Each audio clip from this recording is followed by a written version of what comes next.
This video is sponsored by Surfshark VPN. The end.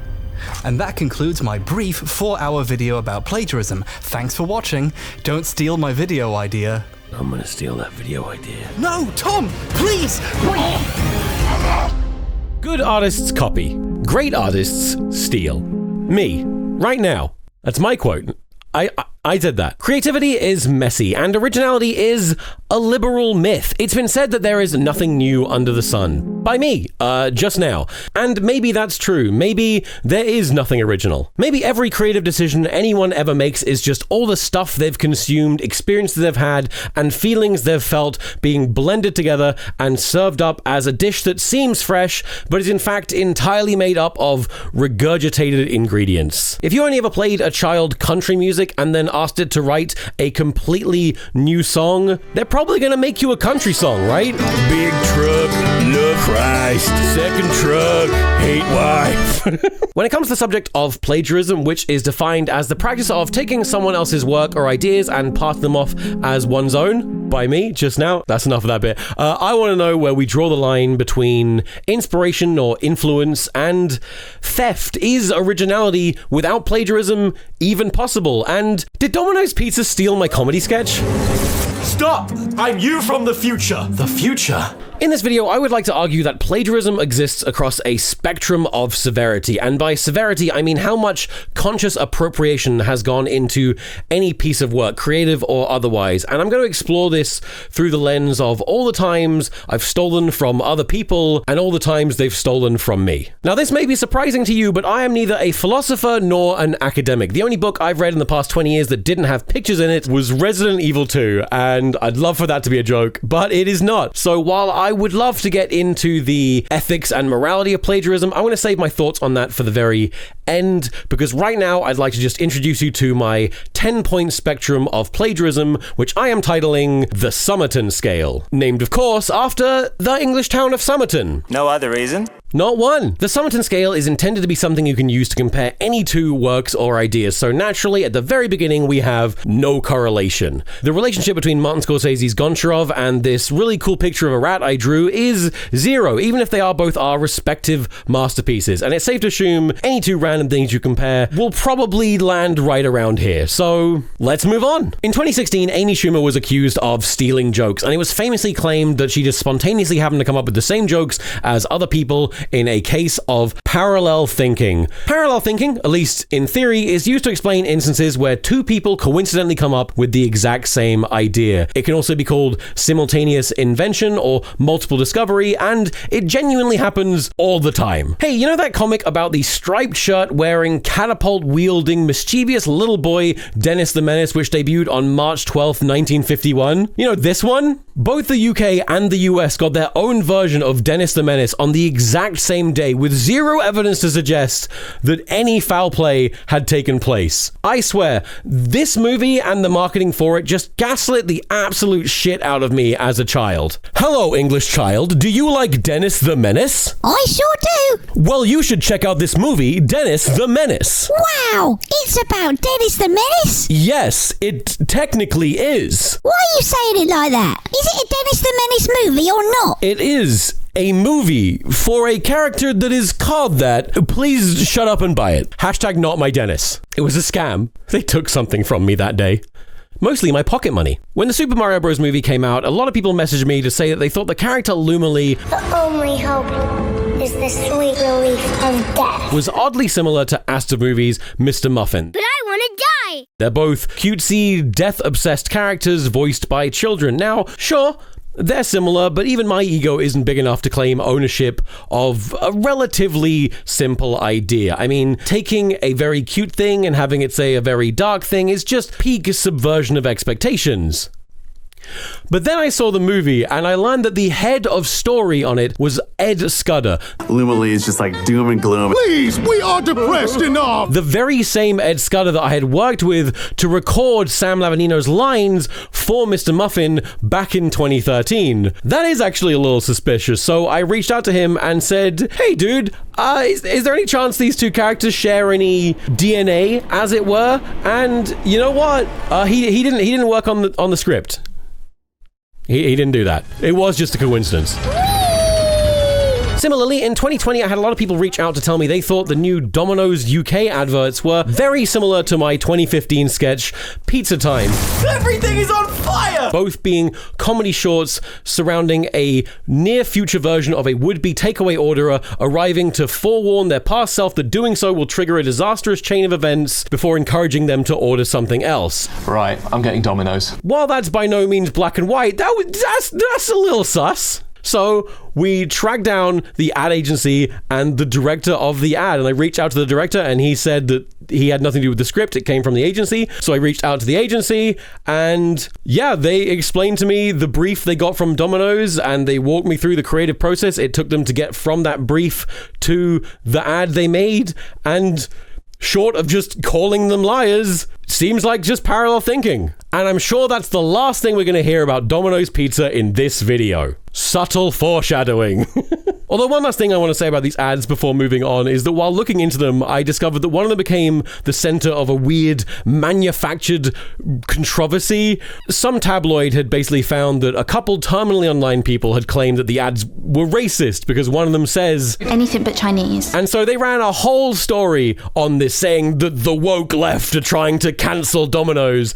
And now the YouTube upload of the ad has just pages of comments saying, yeah, Domino's, we'll stick with you as long as you don't kneel to the left wokerati.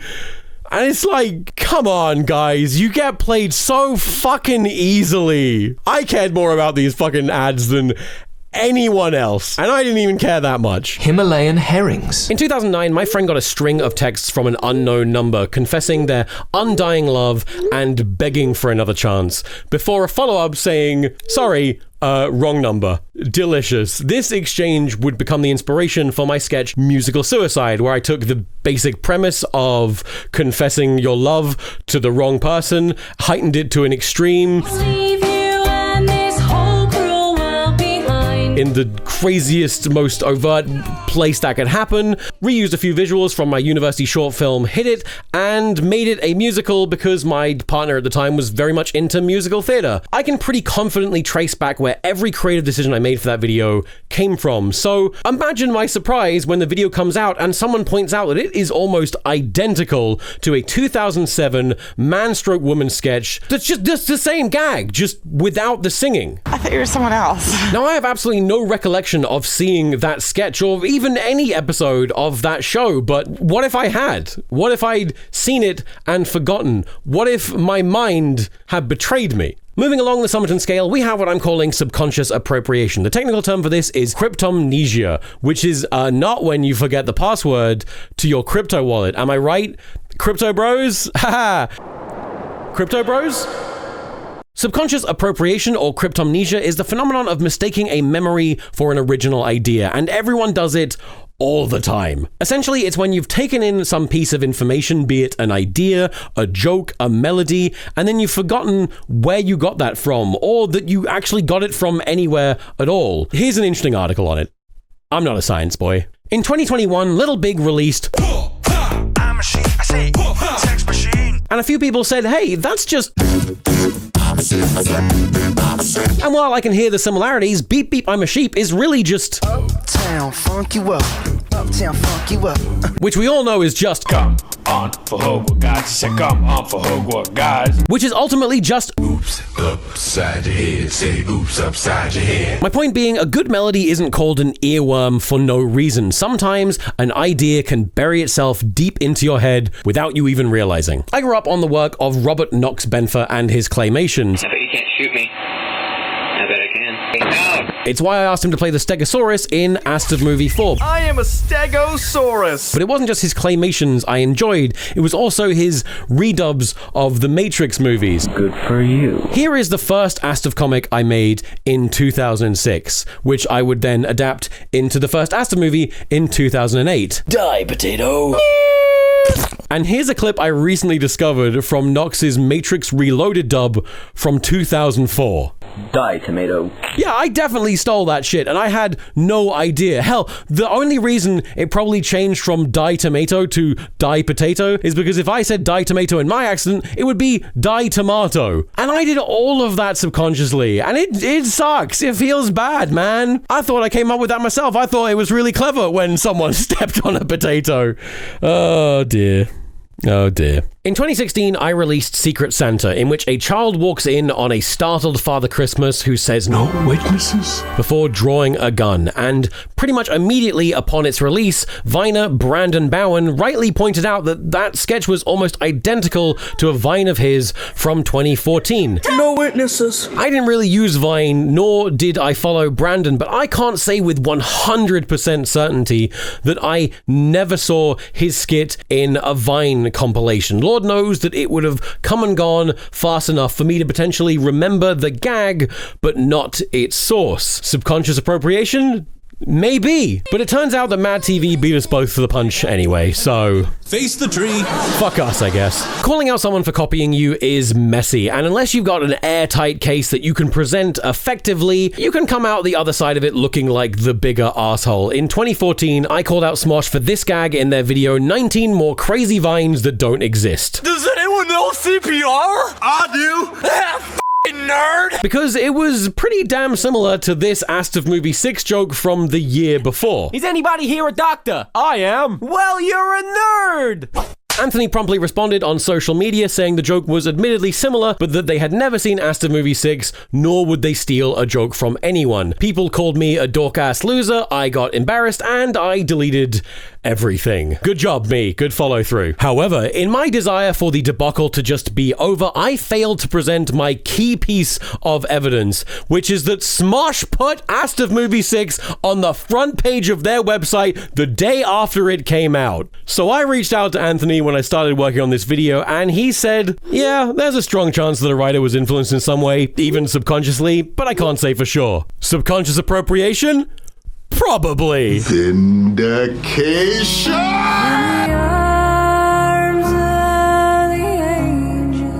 So we've talked about coincidental and accidental plagiarism, but where do we begin when it comes to consciously, actively allowing someone else's work to play a role in your own? In 2012, John T. Weeble-Picking made a silly song and music video called In 2013, when PJ Lagori came around my house to shoot a sketch that was never released, he brought with him a horse mask. And even though that horse mask never made it into the video, when I remade that sketch, I put a horse mask wearing character into it. I love it. So in 2014, when I made an entire video just about that character, I did so while repeating John T's shallots over and over in my head to the point that I had to ask him to extend the song so we could use it as the theme for the video.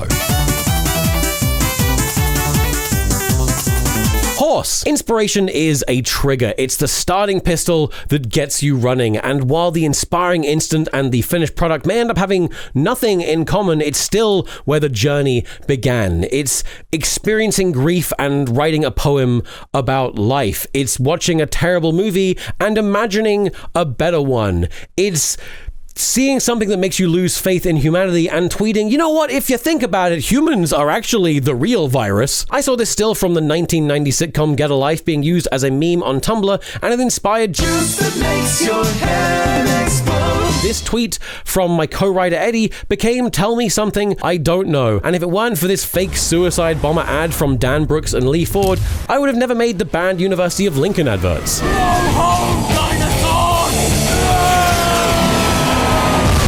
As for people taking inspiration from me, that's not really something I can quantify. No one has shouted me out in an acceptance speech yet. But I did go to Twitter and ask if anything I've made has directly inspired anyone, and I got some really moving responses, including this one from Nada, who said that my love of Peanut Butter Baby inspired them to make this TikTok that got like 5 million views. I'm in Spain without the spin. You're in Actually, that TikTok is kind of familiar. It reminds me of this tweet I made the year before. Gotcha, bitch! You're going to plagiarism jail! Just kidding. Obviously, that meme is just referencing this tweet, because nothing is original. Ah!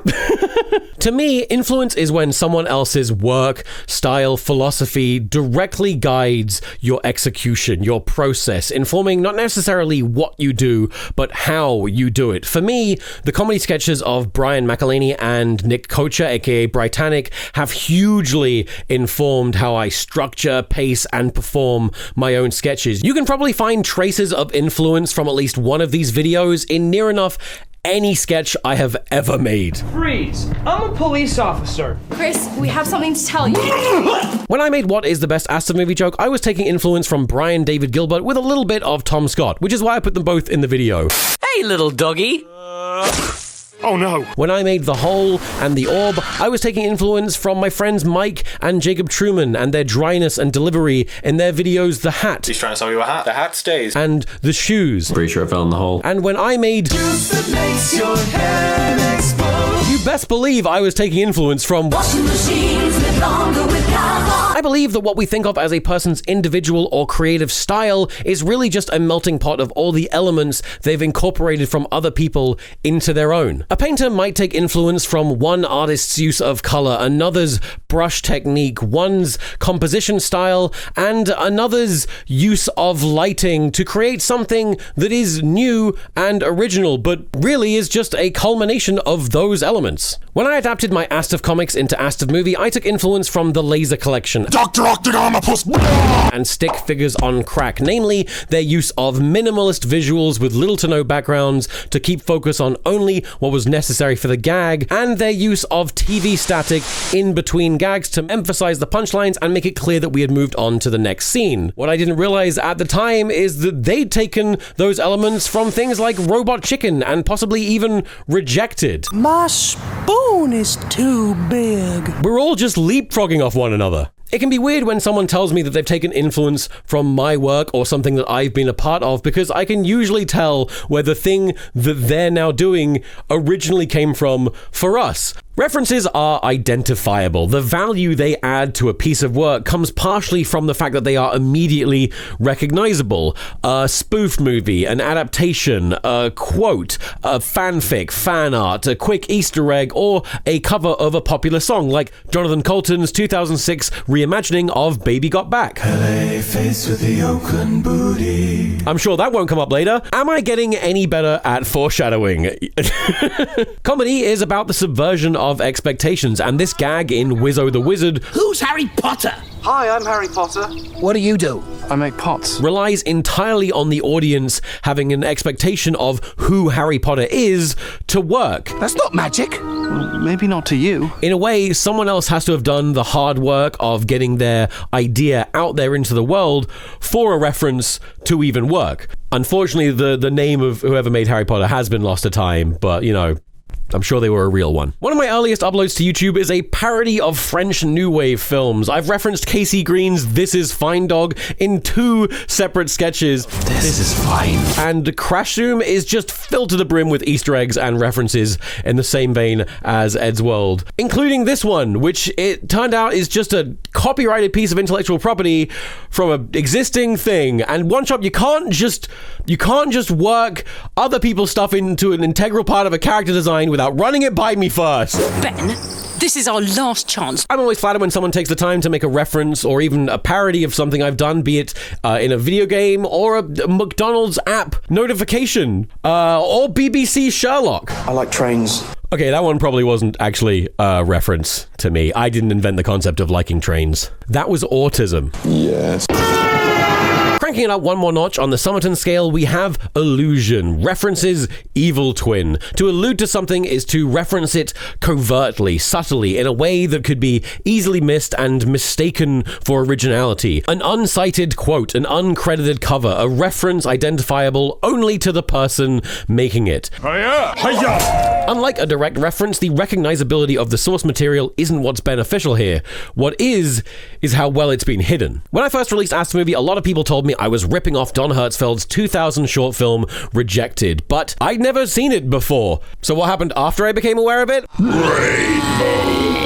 Uh-oh. know. I knew what I was doing. That's Allusion, baby. Hell, I'll say it. I think a lot of the most popular Astor movie characters are probably alluding to one thing or another. Remember this? Dr. Octagonopus. Catchphrase followed by a loud noise? Well, I've done that. I like trains. And I've done it again. Hello. And I've done it probably a few more times. Everybody do the flop. Now, as for times it's happened to me, well, Allusion is kind of hard to spot by design, and I need to make it clear that what I'm about to say is my own personal opinion, an observation, and not an accusation. But you know how I thought that Domino's UK might have ripped off one of my sketches in 2020? Well, you're not going to believe what happened in 2019. Foreshadowing. Headed by the McCann ad agency Tel Aviv, Domino's Israel ran this pizza-themed comedy short about a near-future version of a would-be takeaway orderer teleporting in to forewarn their past self that doing so would result in an unfortunate chain of events before encouraging them to order something else. And you might be thinking, Tom, what makes this any different to the UK one? I mean, this one's clearly referencing Terminator with the eye and the suit and the pose. Well, there's the dialogue for one thing. I'm you from the future. The future? Oh man, I got fat. Like an hour into the future. Oh. And after I tracked down and reached out to the director of the ad, they confirmed that the original script for it was even more similar to the script for Pizza Time. Now, I can't and won't claim foul play here, but boy howdy, that sure is kinda similar. I reached out to the agency themselves for comment, and they didn't reply. So this is where that story ends. But can we push the Summerton scale any further? Oh, you bet your ass we can. Derivative works can be creatively original, or at least altered, but are often conceptually unoriginal. A derivative film, for example, may have an original script and dialogue, but be noticeably trying to emulate the success or ride the coattails of something else in a way that's kind of just sad. One day, Ben Murdoch had a fight with a cat called Spider-Man. One day, me and Ed were around my house. The ninjas appeared. You know my series Content, a fucky approach to YouTube trends, challenges, and games? Hey you, hey you, hey you! My name is TomSka's Ridgewell, and welcome back to Content! Yeah, I didn't come up with that shit. Brad and Liam from World of the Orange did back in 2013. Content! Content! I just picked up the mantle after they were done with it. The video ideas, the stuff we did in them, that was original, but the concept, the ethos, the execution, it was derivative. It was them. Stolen content! Content! I actually reached out to Brad and Liam to ask if I could officially license content from them and give them money in exchange for it. And they said, we don't fucking care, man. And I was like, too bad, take some money, because I don't want to get sued down the line if you change your mind. I have trust issues now. Everything's fine. You know how I love Britannic sketches? Well, sometimes mine definitely veer into derivative territory. How about a sketch that's a bunch of ways to deal with your girlfriend, broken up by title cards? Reference a 90s sitcom. I think we should just be friends. Make me lasagna. How about a sketch where a man's two comrades come up with increasingly ridiculous and ineffective ways to deal with a relatively simple problem? My name's Mr. Fancy. Hello, I am a robot. How about a sketch where a bunch of people keep incriminating themselves and accusing each other, accompanied by a dramatic sound? I fucked Steven. Steven Evans? No, Evans. The cousin of Devin. Good heavens. It's almost 11. Yes. Fuck it, how about two of them? I can't believe you three would abuse me like this. Wait a second. You're not the victim here. I am. I knew it. But who fired the gun? I really like Britannic, okay? They're just so fucking good. As for the reverse, well, in 2012, I released a sketch about parallel universes broken up by title cards and jaunty music titled... Meanwhile, in a parallel universe where thinking about breasts makes your head heavy. And in 2013, the French show Le Grand Journal released a sketch about parallel universes broken up by title cards and jaunty music titled Pendant ce temps. Pendant ce temps, dans un monde où quand on est triste, on est obligé de faire une grimace dégueulasse. Ta tortue est morte. Which is French for meanwhile. Now, I wasn't particularly upset about this because while, yes, the concept and execution was clearly based off my work, the creative part, the actual jokes were at least theirs. And given that I knew I had been derivative in the past and would continue to be derivative in the future, I wasn't going to take a moral high ground. So I threw out a cheeky little tweet bemoaning the situation and then was fully prepared to just move on with my life and think no more of it. And then all hell broke loose. See, it turned out that this episode of of Le Grand Journal was a big deal and had a lot of eyes on it. The original host and creator of the show had quit after 9 years. Adieu. And this was the first episode with the new host, a real James Corden taking over the Late Late Show type of situation. And no one wants to be James Corden. So when the French press, the media, not the cafetiere, got a hold of my tweet, Le Merde very much hit le fan. At first, the producer claimed that it was purely coincidental and had nothing to do with Meanwhile, and was in fact an adaptation of a sketch they'd done earlier that year called Etsy. You know what, now that you mention it, was also kind of similar to Meanwhile, buddy. Voilà, putain. Completely unbeknownst to me, the press just continued to get worse for the folks behind Pendants Toms, namely the actors who were in it, who were also YouTubers from the channel Studio Bagel, who actually had nothing to do with writing it. They were just in it, so setting the record straight there. The man responsible was a producer named Lorenzo, who had now begun emailing me. Lorenzo told me that he'd been trying to contact me for months through Facebook Messenger about officially licensing Meanwhile, but because he hadn't been able to get through to me, just decided to go ahead and do it anyway. Cool, man.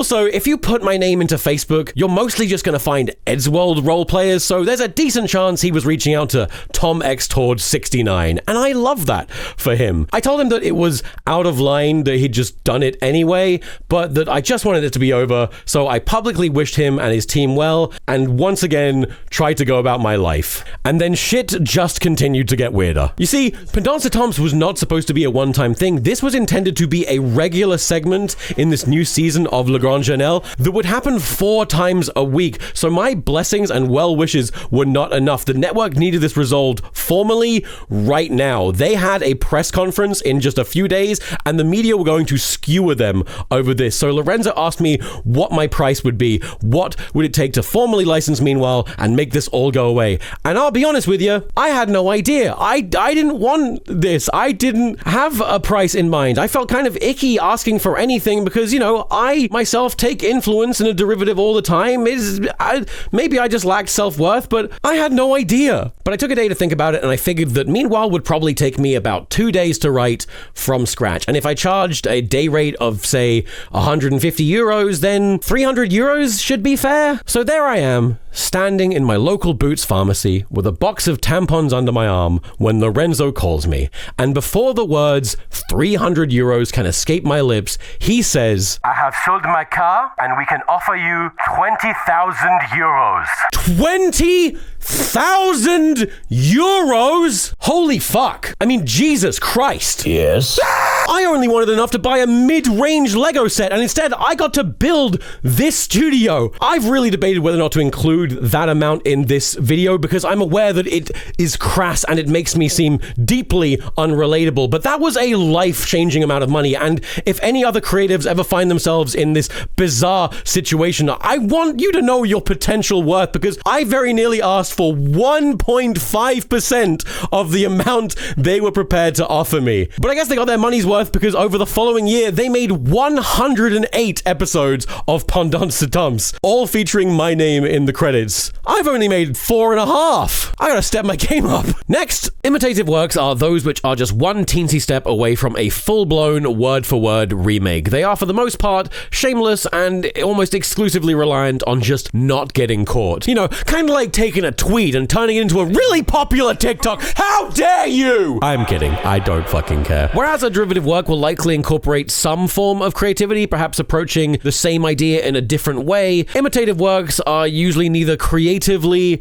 nor conceptually original. At best, they may change the format or medium of the thing they are imitating. Like taking a tweet and turning it into a TikTok. It's changing the words when copying someone else's homework. It's Korn ripping off Weeble's Badger Badger just awfully. It's SNL releasing a sketch about the son of the Charmin Bears family wanting to take up dance instead of wiping his ass for his life. I changed my mind. Now listen to me, boy! Just months after Joel Haver releases an animation about the son of the Charmin Bears family arguing with his father. What if I don't want to wipe my ass? Son, it's what we do. we wipe ass. You know, which was probably just a coincidence too, right? Usually when these things come up, I'm like able to see like, oh, it's the same concept, but they took it somewhere different. But this one, it was a little weird. I was like, wow, that's very similar. At this point, I feel like it should just come as no surprise that when I was making the sketch, The Confession 4, I straight up stole a joke from Britannic. I knew I was alluding to them and their sketch, The Coach, when I had this gag where a character panics and denies that an obvious guest is actually something they're clearly not. It's a bird. But what I somehow didn't realize was that the following gag was beat for beat from the same sketch, even down to the fucking hay broom. Get out of here, Get out of here. This is a human. Go on, get out. I'm sorry. One moment. But don't worry, karma was swift because I premiered this sketch in front of Britannic, who immediately called me on it. And what's worse is that I got up on stage after the sketch played and said this to their faces, not realizing yet what I had done. It's very uncomfortable to premiere a sketch in front of Britannic, whose style I've been shamelessly ripping off for 15 years. Have you ever made a fool of yourself in front of your biggest heroes? Because I fucking have. But don't worry, I apologized, we're cool, and I definitely won't be thinking about this every night as I lay awake in bed at 3 a.m. for the rest of my life. So anyway, hey, do you remember that video I made that was basically this? Wrong bottle. Plus this? You know. Juice that makes your head explode. Well, just 4 months after I released Juice That Makes Your Head Explode, I was sent this screenshot of an ad that appeared to be copying the sketch to advertise a game called Rise of Kingdoms that appeared to have copied the sketch. Who did this? And how did they do it so fast? I tasked the internet with trying to track down this ad because I couldn't find it myself, and there was no luck. Even this YouTube channel that almost exclusively posts the ads for this game, and there are so many ads for this game, didn't have a copy. But eventually, someone sent me a cropped version of the ad, and... Hey, little guy. Want to play a game? Oh, what game? A game that makes your head explode. Yeah, that's just the first part of the sketch, but with the word juice changed to game. I'll play. This is murder! Our first step to figuring out who had made it was trying to figure out where it had been made. Now, I'm not a geoguesser. I don't know anything, but the buildings looked vaguely European. I thought maybe these blocks of flats in the background there could be Soviet era. When we tried to track down the church in the background, the only results we were getting were either Disney World or this company from the Philippines who apparently built it, but that doesn't seem right. Yes, you're right. Looking through quite literally hundreds of Rise of Kingdom ads to find answers, we started to notice some commonalities. Strong and mismatched accents. Want me to teach you a few tricks? Inconsistently capable performances, to be kind. Your dad has 1 million power. Nondescript locations with really vague geographies, almost as if they were being filmed everywhere and nowhere, like they were just trying to specifically fuck with me and my quest for answers. I will find you. The ads also had common themes. Almost all of them would follow the same format of person A has a lot of points and person B doesn't have enough points, so person B can't be friends with them or get a table at a restaurant. First come, first serve. Or get in a lift, and then after a SpongeBob title card. A few moments later. By the way, they fucking love SpongeBob title cards. 3 days later. All of a sudden, person B now has way more points. Actually, now I have 5 million power. Person A loses their shit. Yeah. And also often their girlfriend. Dude, your ex-girlfriend just posted her engagement. Like, there is a strange amount of cuckoldery in these ads. My 500,000 power in ROK is not enough for you? None of these themes were present in the Juice That Makes Your Head Explode knockoff. We really couldn't find many other examples of them blatantly ripping other people off, except for the Legend 27. You remember the Legend 27? Yeah, the Legend 27. They do, and they fucking love playing off that one. The King 7. Killer 1. Super 222. Having hit a wall with our research, we took our limited findings of the church back to Twitter, hoping that we could maybe crowdsource an answer. And after a while, a few people managed to track it down to what was seemingly a new shopping complex in Fuzhou, China. And after cross-referencing it with this promotional construction video, yeah, there it is. Like, I get that Rise of Kingdoms is like a Chinese-made game, but... What? I'm in no mood for fries unless I can have my revenge on China. Again, we were lost, but that's when we noticed something. One of the channels that had been uploading Rise of Kingdoms ads seemed to belong to a familiar face. Oh my god, look, it's the guy! It's the guy from the thing! So I dropped him a line, set up an interview, and learned a lot. His name was James Oliver, a Canadian expat who lived in Beijing, who, to make ends meet, starred in mobile game ads. A lot of mobile game ads. And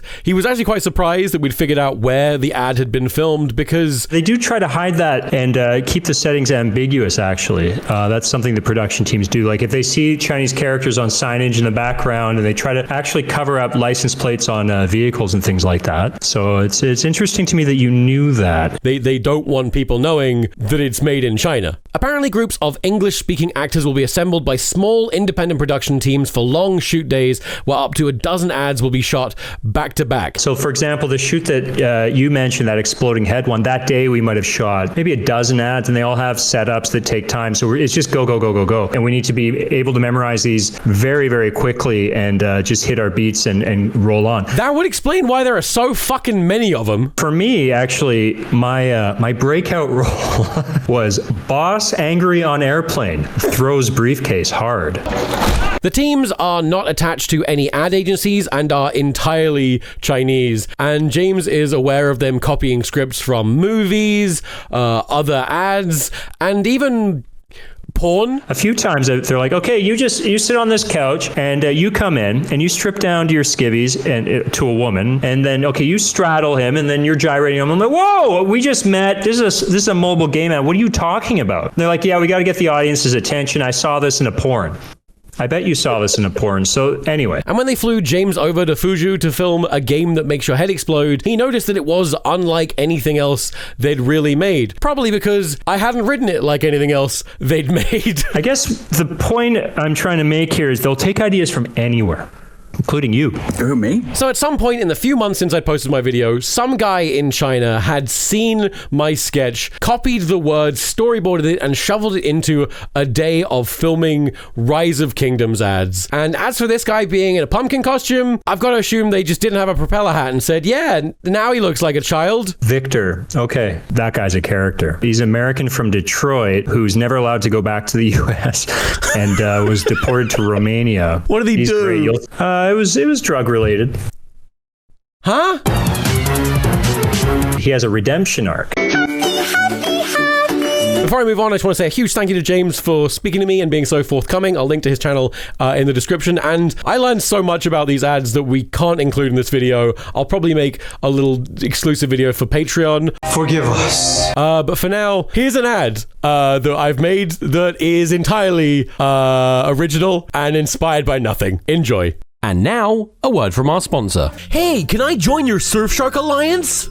Heh, you're only on level 1 million? We have level 1 billion Surfshark points in our alliance. Oh, wait, go off with you. Ah, sadness. 3 days later. Do-do-do-do-do. What now? Can't you see I'm busy standing here? I have level 1 trillion Surfshark points. Whoa, whoa, whoa! How did you do that? And how? It's easy. I signed up to Surfshark VPN and unlocked the legendary hero, Blorpo. This gave me access to over 3,200 servers in over 100 countries. I say wow, but I choose my army of hackers to attack your kingdom.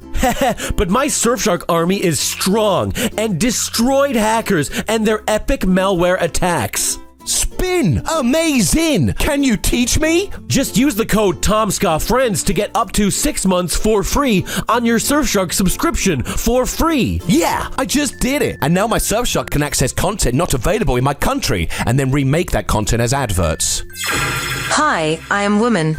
Can I play? No! What? This isn't for women! Go away! This isn't for girls! This is a man's game! Get out! Women cannot play games! We don't like women! Rise of Surfsharks. Now, the thing about the Summerton scale is that it's actually a circle. At the beginning, if circles have a beginning, we have the source material. And as we go around the circle, we get closer and closer to returning to that source material, bringing us to our penultimate stop, Cloning. Cloning, as I'm sure you can figure out, is just a total remake. Zero creative input. Just a shot for shot, beat for beat, word for word recreation. Hey, do you remember that Jonathan Colton cover of Baby Got Back that I so expertly foreshadowed earlier in the video? LA face with the Oakland booty. Well, here's a definitely unrelated clip from the show Glee. LA face with the Oakland booty. Now you might be thinking, aren't Glee and Colton just covering the same song? And no, not really. Colton's cover is a complete recreation, recomposition with entirely new and unique instrumentals. I like big butts and I cannot lie. You like big butts and I cannot lie. And Glee just copied it note for note. And when Colton called them out on it, they just went, it's widowy a coincidence? But here's the thing, Colton didn't just overhaul the instrumentals, he also changed some of the lyrics, including putting his own name in the song. Johnny C's in trouble. And you best believe that the Glee version also has his name in it. Johnny C's in trouble. Just incredible. Weirdly enough, I don't have that many examples of cloning in my back catalog. Well, unless you count this. Hey man, look at my new dog. Oh yeah, that's pretty cute. Oh, there's no dog there. That skit was the winner of a competition I hosted 13 years ago to write an Aston joke. It's chill. It's nothing untoward happened there. I also once got permission from another YouTube channel to remake one of their sketches and just did such a bad job and made an infinitely worse version. Why does it look like it was filmed in Grand Theft Auto 4? Okay, all my friends are idiots. And I can't even show you the original because they have long since deleted it. So those 3 months where I was trying to upload weekly on my main channel were a dark time. Now I just upload once a year. That's much better. As for cloning happening to me, yeah, all the time, but it's usually kids practicing their animation skills by remaking something of mine or just having fun, and it would be super weird to get touchy over that. Although, if you are gonna just fully remake one of my TikToks, could you make the smallest effort to credit me? This is a mockery. Don't you mean a robbery? And when you do eventually credit me, link to the correct account, that'd be super neato. Although I am aware that by this point in the video, I do not have anything resembling a high horse, so I'll just get down. And lastly, to complete the loop of the Summerton scale, we have the freeboot. Named after pirates of old, freebooting is the process of simply re-uploading, reposting, republishing someone else's work exactly as it was, as if it were your own. And it's kind of an inevitability when you put stuff on the internet, and it can range from being an annoyance to, in the cases where the freebooted version has massively outperformed the original, career-ending. Parallel thinking, subconscious appropriation, inspiration, influence, reference, allusion, derivative, imitative, cloning, and freebooting. With their powers combined, they are the Summerton scale of plagiarism. Now, while I've had a lot of fun trying to define these terms, I do want to say that I don't think it would be entirely helpful to look at creativity through this lens, especially not